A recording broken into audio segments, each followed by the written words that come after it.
कविता नए इलाके में, कवि अरुण कमल। कविता की व्याख्या, कक्षा 9वीं। तो आइए इस कविता की व्याख्या समझें। इस कविता में एक ऐसी दुनिया में प्रवेश का आमंत्रण है जो एक ही दिन में पुरानी पड़ जाती है। ये इस बात का बोध कराती है कि जीवन में कुछ भी स्थायी नहीं होता। इस पल पल बंदी बिगड़ती दुनिया में स्मृतियों के भरोसे नहीं जिया जा सकता। तो आइए जानें इसकी एक एक पंक्ति का अर्थ। इन नए बसते इलाकों में जहाँ रोज बन रहे हैं नए नए मकान, मैं अक्सर रास्ता भूल जाता हूँ। कवि के कहने का भाव ये है कि जो नई बस्तियाँ बन रही हैं शहरों में या गाँव में, जो नए मकान बन रहे हैं उनमें जो बदलाव आ रहे हैं उनके कारण वे अपना रास्ता, अपने घर का या अपनी मंजिल का रास्ता अक्सर भूल जाता है। मैं अक्सर रास्ता भूल जाता हूँ, तो उसका अर्थ है, कहने का भाव है कि मैं अपनी मंजिल का रास्ता भूल जाता हूँ कि मुझे कहाँ जाना है। धोखा दे जाते हैं पुराने निशान, जो मैंने पुरानी निशानियाँ रखी होती हैं घर तक पहुँचने के लिए या अपनी मंजिल तक पहुँचने के लिए, वे मुझे धोखा दे जाती हैं। अर्थात वे सब उन सब में बदलाव आ चुका होता है। खोजता हूँ ताकता पीपल का पेड़।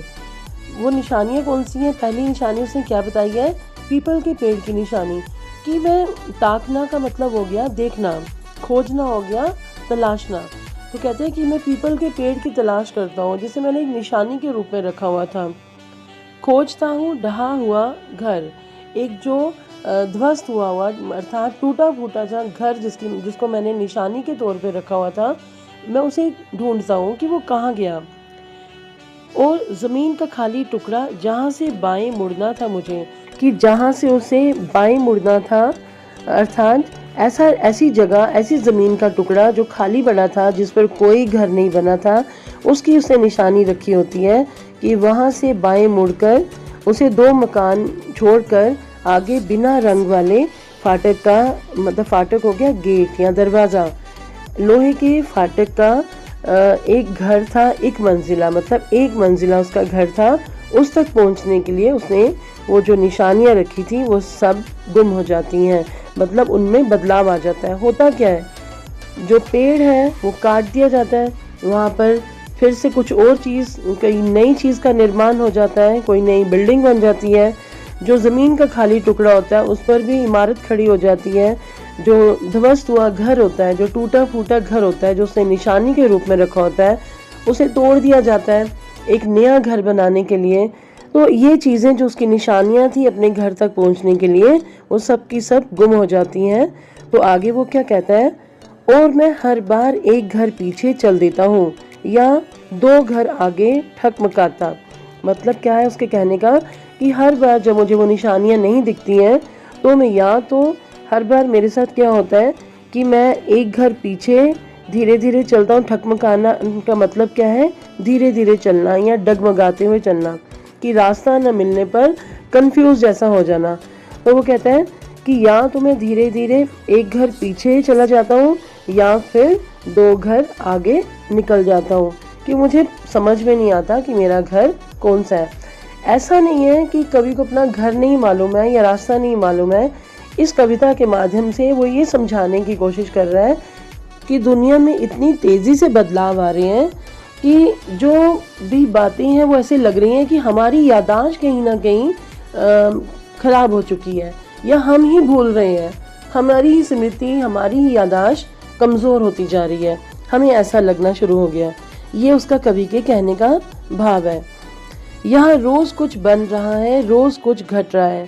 कहते हैं यहाँ पर, इस दुनिया में, इस संसार में, इन नए बसते इलाकों में, समाज में कुछ ना कुछ नया रोज़ बनता है और कुछ ना कुछ कम होता जा रहा है। यह स्मृति का भरोसा नहीं, स्मृति मीन्स याददाश्त का, यह याददाश्त का भरोसा नहीं, मतलब अपनी ही याददाश्त, अपनी ही स्मृति लगता है कि गलत है।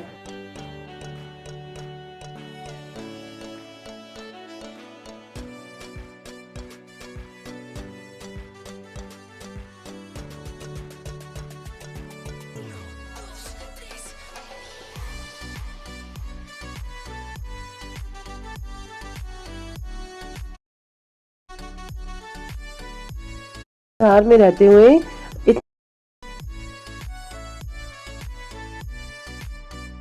अर्थात कवि के कहने का भाव ये है कि ऐसा लगता है कि संसार में रहते हुए इतने बदलाव, जल्दी जल्दी होने वाले बदलावों को देखकर कि हमारी स्मृति ही कमजोर हो गई है, हमारी याददाश्त ही कमजोर हो गई है। अर्थात हमें अपनी ही स्मृति पर भरोसा नहीं रह गया, अपनी याददाश्त पर भरोसा नहीं रह गया, ऐसा कुछ प्रतीत होता है। मुख्य रूप से देखा जाए तो कवि नए बसते इलाकों के माध्यम से हमें संसार के बदलावों के बारे में बता रहा है कि आज के युग में संसार में इतनी तेज़ी से और इतनी तरह के बदलाव आ रहे हैं कि हमें अपनी ही याददाश्त कमज़ोर लगने लग गई है। आगे कवि कहता है कि एक ही दिन में पुरानी पड़ जाती है दुनिया, जैसे वसंत का गया पतझड़ को लौटा हूँ, जैसे बैसाख का गया बादों को लौटा हूँ। कहने का उसका भाव क्या है कि इतने तेजी से जो दुनिया में बदलाव आ रहे हैं या नए बसते इलाकों में जो बदलाव आ रहे हैं, उन्हें देखकर कवि क्या कह रहा है कि अगर मैं सुबह अपने घर से निकलता हूँ और शाम को वापस आता हूँ तो ऐसे ही लगता है जैसे मैं वसंत के मौसम में घर से निकला था और पतझड़ के मौसम में वापस आया हूँ।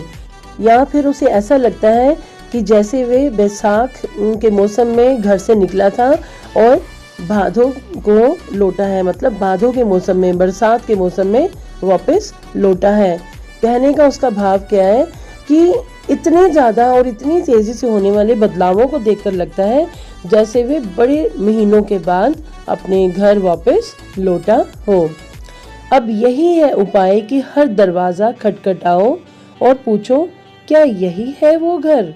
मतलब कहने का उसका क्या है कि इतने जल्दी जो बदलाव हर बस्ती में आ रहे हैं, हर शहर में आ रहे हैं, उन्हें देखकर जो मुझे अपनी ही स्मृति, हम लोगों को अपनी ही स्मृति पर भरोसा नहीं रह गया।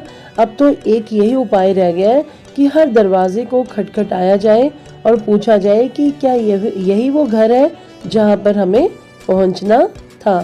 कहने का इन पंक्तियों के माध्यम से उसका अर्थ क्या है, भाव क्या है कवि का, कि दुनिया में होने वाले बदलावों को देखकर अब ऐसा प्रतीत होता है कि हमें अपनी याददाश्त पर भरोसा नहीं करना है, उसकी जगह क्या करना है कि दूसरों से हमें पता करना है कि जो हम सोच रहे हैं क्या वो सच है, वो हकीकत है, क्या वो सही रास्ता है।